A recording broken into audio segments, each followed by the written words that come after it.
بالله من الشيطان الرجيم بسم الله الرحمن الرحيم وإن يمسسك الله بضر فلا كاشف له إلا هو وإن يردك بخير فلا راد لفضله يصيب به من يشاء من عباده وهو الغفور الرحيم قل يا أيها الناس قد جاءكم الحق من ربكم فمن اهتدى فإنما يهتدي لنفسه ومن ضل فإنما يضل عليها وما أنا عليكم بوكيل واتبع ما يوحى إليك واصبر حتى يحكم الله وهو خير الحاكمين بسم الله الرحمن الرحيم ألف لام را كتاب أحكمت آياته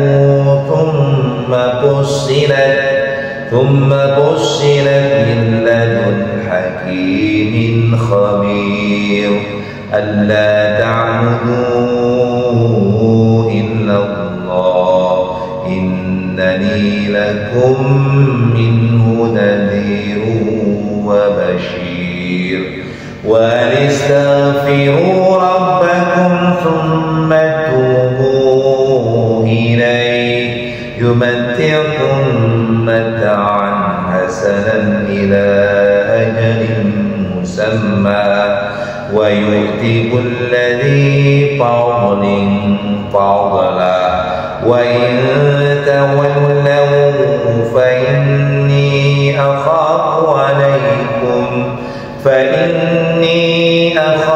عليكم عذاب يوم كبير إلى الله مرجعكم وهو على كل شيء قدير ألا إنهم يثنون صدورهم ليستخفوا منه ألا حين يستغشون ثيابهم يعلم ما يسرون وما يعلنون إنه عليم بذات الصدور صدق Allahul Azim.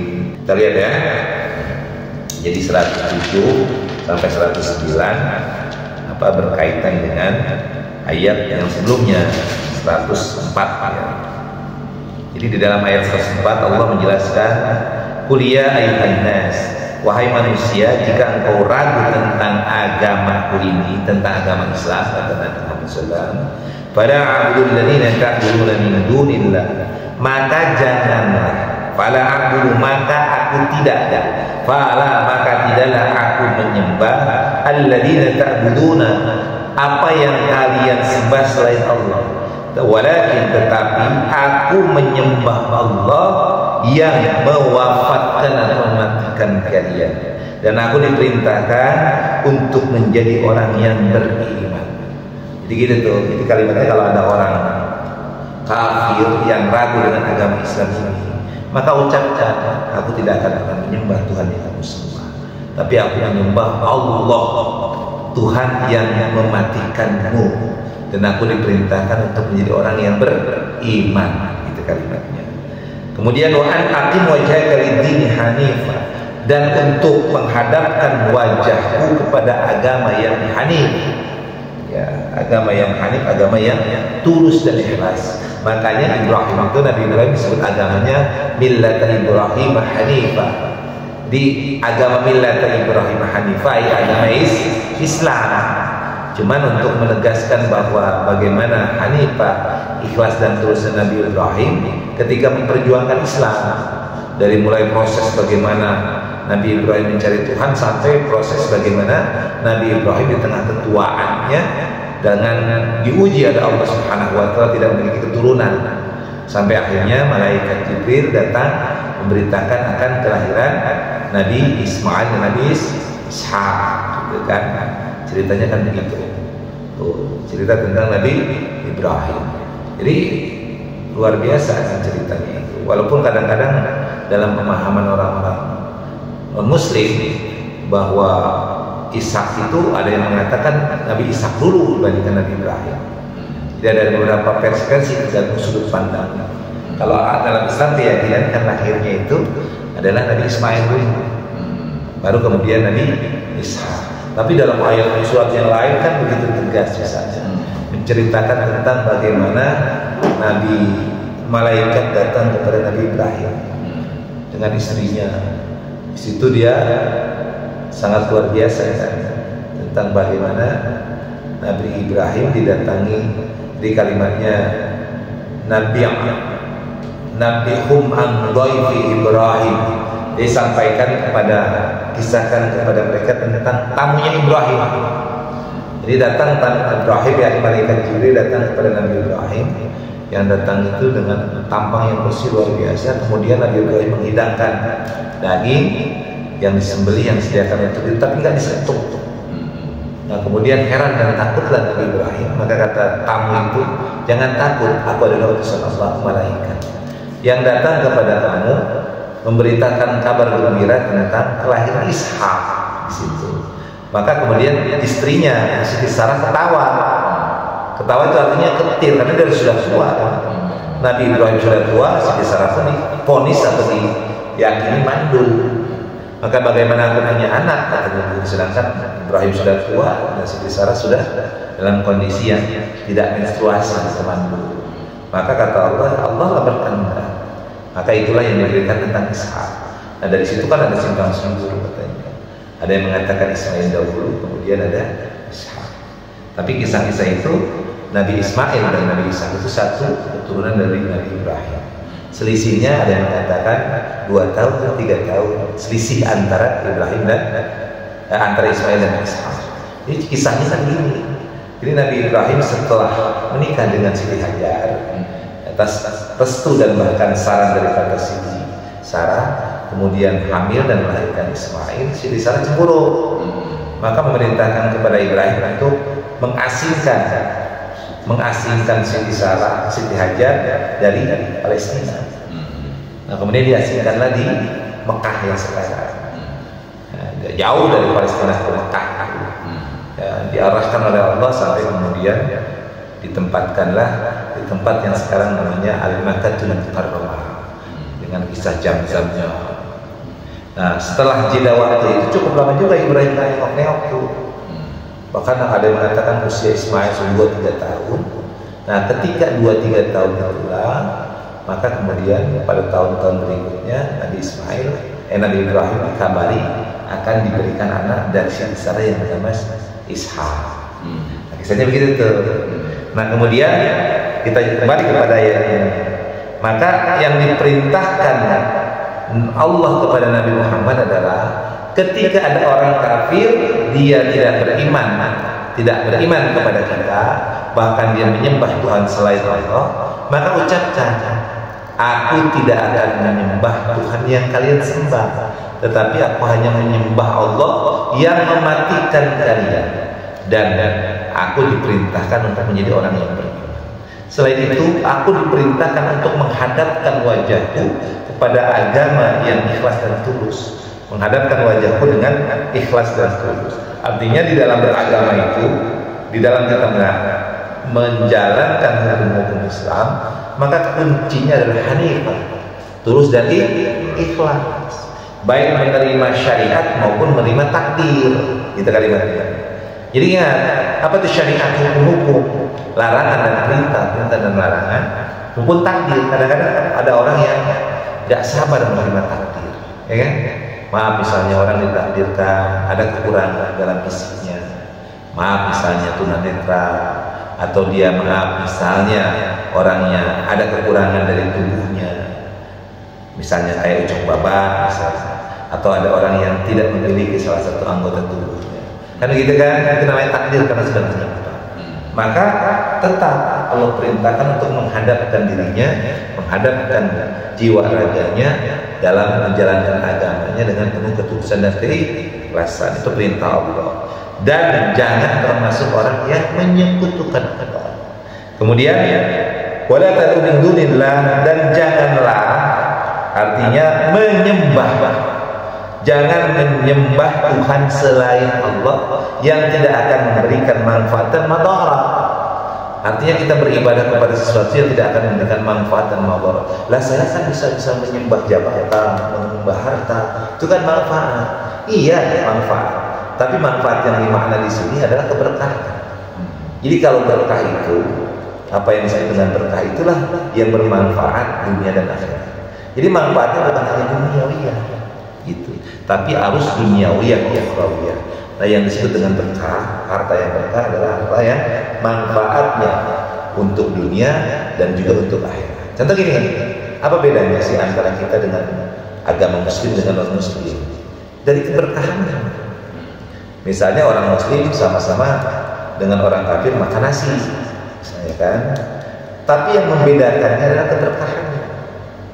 Kalau orang kafir makan nasi hanya untuk perutnya saja, gitu. Tetapi kalau orang Islam, makannya orang Islam berpahala untuk akhiratnya. Jadi hanya sebatas menyempurnakan fisiknya untuk orang kafir, tanpa menyempurnakan daripada akhiratnya. Jadi dunianya dia tercukupi, terpenuhi, tapi akhiratnya dia akan mendapatkan apa-apa. Nah, bedanya di situ tuh. Maka jangan kita menyembah Tuhan selain Allah, yang apabila itu dilakukan maka tidak akan mendatangkan manfaat maupun madarat. Maka apabila kita menyembah Tuhan selain Allah, maka kita akan menjadi orang yang zalim. Paham ya? Nah, baru masuk kepada ayat 107-nya. Wa iyyamsaskallahu bidhurrin fala kashifa lahu illa hu. Dan jika Allah menimpakan suatu bencana kepadamu, maka tidak ada yang dapat menghilangkan bencana itu kecuali Allah. Nah, itu. Jadi ketika Allah menimpakan bencana yang disebut di sini adalah dharra, kesulitan, kesukaran. Apa itu? Banyak macamnya. Misalnya kita kesulitan hidup, kita mendapatkan musibah, gitu kan? Tiba-tiba maaf, rumah kita hancur kena angin beliung misalnya, kan musibah. Atau maaf, ada orang yang kita sayangi ditimpa sakit parah, gitu kan ya. Nah, apabila Allah berkehendak menimpakan satu bencana atau satu musibah, maka tidak ada yang dapat menghilangkan musibah itu kecuali Allah. Wa yuridka bi khairin fala radda li fadli. Dan jika Allah menghendaki kebaikan bagi kamu, maka tidak ada yang dapat menolak karunia Allah. Gitu kalimat. Jadi kalau Allah ingin memuliakan kita, tidak ada yang dapat menghinakan kita. Mau dihinakan kita oleh manusia, mau kita direndahkan oleh manusia, kalau Allah menghendaki memberikan karunia, memberikan kemuliaan, memberikan rezeki, maka tidak akan dapat menolak. Gitu. Jadi kalimatnya, kita ditimpa musibah, kita diberikan nikmat, itu atas kehendak Allah. Tidak ada seorang pun dalam kehidupan ini mampu menolaknya, mampu menghilangkannya. Jadi kalau misalnya musibah, maka dia dihilangkan. Kalau itu nikmat, maka itu adalah ditolak. Itu kalimatnya. Jadi tidak ada yang mampu menghilangkan, melenyapkan musibah, dan tidak ada juga orang yang mampu menolak karunia apabila Allah berkehendak memberikan hal tersebut. Yusibu bihi man yasha'u min 'ibadihi. Artinya begitu. Dia memberikan kebaikan kepada siapa Dia memberikan kebaikan kepada siapa saja yang Allah kehendaki di antara hamba-hambanya. Wal ghafurur rahim, dan Dia Maha Pengampun lagi Maha Penyayang. Nah, endingnya menarik ayat ini, wal ghafurur rahim. Allah Maha Ghafur, Allah Maha Penyayang.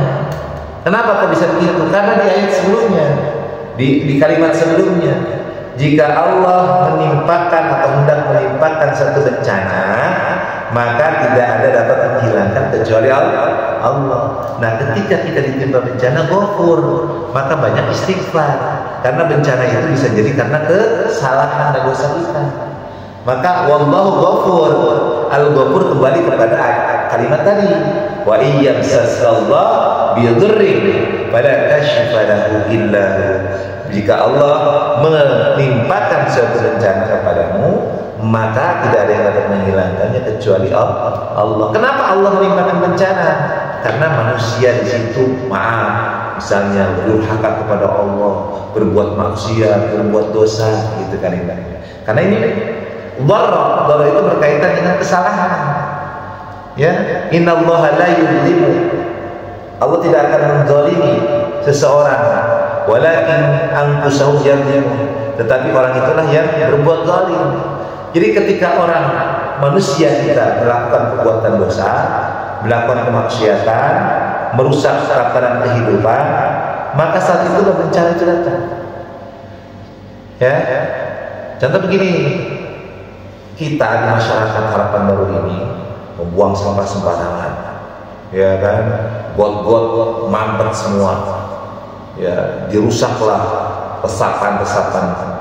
Maka ketika hujan itu banjir, maka bencana ini diakibatkan oleh siapa? Oleh kita sendiri. Nah, pada saat itulah Ghafurur Rahim, Al-Ghafur, Allah memberikan ampunan. Maka kita ketika diberikan bencana itu segera taubat, segera kita taubat. Apapun, mau bencana kita misalnya banyak hal-hal yang hidup ini sulit, maka titik pertamanya taubat dulu, sadari kesalahan kita, perbaiki kesalahan kita, kemudian memohon ampunan kepada Allah Subhanahu wa Ta'ala, meminta maaf kepada sesama. Maka kalimat yang masuk Ghafur.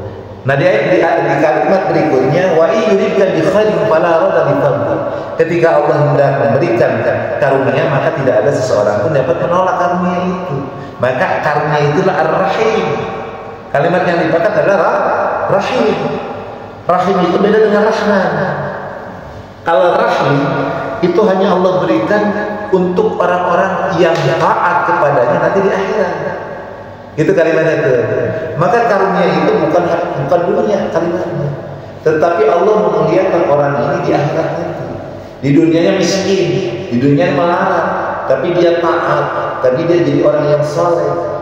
Dia miskin, dia hidupnya sederhana, sangat sederhana. Bahkan nggak pernah lihat orang dibandingkan orang dia paling miskin gitu. Tapi Allah memberikan rahim di situ. Allah angkat derajatnya nanti di akhirat. Nah, bedanya gitu. Maka kalimat di sini wallahu wa huwal ghafurur rahim. Allah Maha Pengampun lagi Maha Ar-Rahim. Berkaitan dengan Rahman, sifat Rahman itu Allah berikan kepada seluruh makhluk, kepada seluruh manusia, tak peduli iman atau kafir. Jadi kalimatnya siapapun Allah berikan rezeki, Allah siapapun Allah jaga rawat dia. Jadi padahal bisa tanya, orang kafir kok kaya-kaya, orang kafir kok sukses-sukses, dia nggak pernah sholat, tapi kok kaya. Nah, itu Rahman, sifat Rahman. Allah sayang kepada seluruh makhluk ciptaan. Beda dengan Rahim. Rahim hanya akan diberikan kepada orang-orang Muslim yang mukmin, nanti itu dirasakan di akhirat. Gitu. Namanya sih Rahim. Rahim itu kan nasab. Padahal punya anak, itu namanya Rahim. Rahim ada ikatan nasab. Nah, Allah mengibaratkan kepada orang Muslim itu ada ikatan nasab, ikatan yang berbeda dengan orang kafir. Kalau orang kafir itu bagikan layang-layangan putus, itu dia oleh mana-mana. Tapi kalau orang Muslim itu ada ikatan dengan Allah, dengan akhirat. Gitu kali. Qul ya ayyuhan nas Wahai manusia, katakanlah wahai manusia, qad ja'akumul haqqu min rabbikum, telah datang kepadamu kebenaran Al-Qur'an dari Tuhanmu. Faman ihtada fa innama yahtadi li nafsihi, sebab itu barang siapa yang mendapatkan petunjuk, maka sebenarnya petunjuk itu untuk kebaikan dirinya sendiri. Wa man dhalla fa innama yadhillu 'alaiha, dan barang siapa sesat, ya sesungguhnya kesesatan itu mencelakakan dirinya sendiri, dan aku bukanlah pemelihara diri. Di kalimatnya begini, ini Al-Quran yang jadi pokok pembahasan di sini. Jadi katakanlah wahai manusia, telah datang kepada kalian Al-Quran, maka barang siapa yang dengan Al-Quran itu dia mendapatkan hidayah atas Al-Quran itu dengan berdoman kepada Al-Quran, maka sesungguhnya dia sudah memberikan hidayah kepada dirinya pada jalan yang lurus. Tetapi barang siapa yang disesatkan dengan adanya Al-Quran dan hidupnya tidak mendapatkan hidayah, maka dia sudah tersesat daripada jalan yang lurus. Jadi gini, padahal kita kan tidak ada Al-Quran. Al-Quran kan pedoman hidup. Kalau orang Islam tidak mau mengaji, orang Islam tidak mau belajar Al-Quran, apalagi mengamalkan Al-Quran, maka hidupnya akan tersesat. Tapi kalau orang sudah diberikan Al-Quran oleh Allah sebagai hidayah kita berpedomanlah hidup dengan Al-Quran ini, maka kita akan sampai ke tujuan akhir hidup. Dunia hasanah, akhirat hasanah. Ini berkaitan dengan Al-Quran. Wattabi' ma yuha ilaika, maka kata Allah, ikutilah apa yang diwahyukan kepadamu wahai Muhammad. Wasbir hatta yahkumallah, bersabarlah hingga Allah memberikan keputusan. Wa huwa khairul hakimin, karena Allah sebaik-baiknya yang memberi keputusan. Di kalimatnya kita ini diperintahkan untuk mengikuti Al-Quran, ikuti Al-Quran dan bersabar mengikuti Al-Quran. Bacanya sabar, ya kan? Memahaminya harus sabar, mengamalkan harus sabar. Maka dalam ayatnya wasbir hatta yahkumallah, bersabarlah hingga Allah memberikan keputusan. Artinya kita bersabar dalam mempelajarinya, kita bersabar dalam memahaminya, kita bersabar dalam mengamalkan Al-Quran sampai kemudian Allah memberikan keputusan. Apa keputusan Allah? Yaitu kalau Allah memberikan bahwa kita dapat hidayah dari Al-Quran, maka pahala yang mengalir di dalam surga dapatnya. Tapi kalau kita diberikan Al-Quran tetapi tidak mengamalkan Al-Quran, maka kita akan tersesat dalam hidup ini, maka dosa yang akan dilakukan, maka neraka keputusan. Gitu. Ingat, hidayah dari Allah. Maka kita harus memohon kepada Allah agar diberikan oleh Allah Subhanahu wa taala hidayah. Nah, nanti besoknya aja pembahasan tentang ayatnya, nanti kita satukan dengan bahasan sebelahnya. Maka sebagai kesimpulan yang pertama, bahwa Allah ketika memberikan bencana kepada hambanya, maka bencana itu sesungguhnya diakibatkan daripada kesalahan, dosa, kemaksiatan manusia itu sendiri, dan tidak ada yang dapat menghilangkan musibah dan bencana kecuali Allah. Maka bermohonlah kepada Allah, berdoa kepada Allah, bertaubatlah kepada Allah, dan Allah langsung memberi karunia. Maka agar kita mendapatkan karunia dari Allah, memintalah kepada Allah diberikan karunia itu, dan bersyukurlah ketika kita mendapatkan karunia itu. Jadi kadang-kadang orang kalau sudah diberikan nikmat selalu bersyukur. Apa implementasi syukur? Syukur itu artinya merawat, menjaga apa yang diberikan oleh Allah, dan kemudian jangan lupa berbagi kebahagiaan dengan orang lain atas nikmat itu. Ya, itu ya. Itu namanya syukur tuh. Syukur tuh bukan hanya alhamdulillah, tapi menjaga. Contoh gini, padahal diberikan nikmat sehat, kan syukur kita. Bagaimana syukurnya? Jaga badan kita, jangan sampai menzalimi badan kita. Padahal diberikan rezeki tambahan, maka tambahan rezeki itu pergunakan untuk kemaslahatan kita dan keluarga kita. Tapi jangan lupa tebarkan kebahagiaan itu dengan berbagi. Lalu yang berikutnya, jadikan Al-Quran dalam kehidupan ini sebagai pedoman hidup. Artinya pelajari Al-Quran, baca Al-Quran, pahami Al-Quran, dan yang paling terpenting itu amalkan Al-Quran. Ada yang dinyatakan Ustaz Iman? Cukup ya. Alhamdulillahirabbil alamin.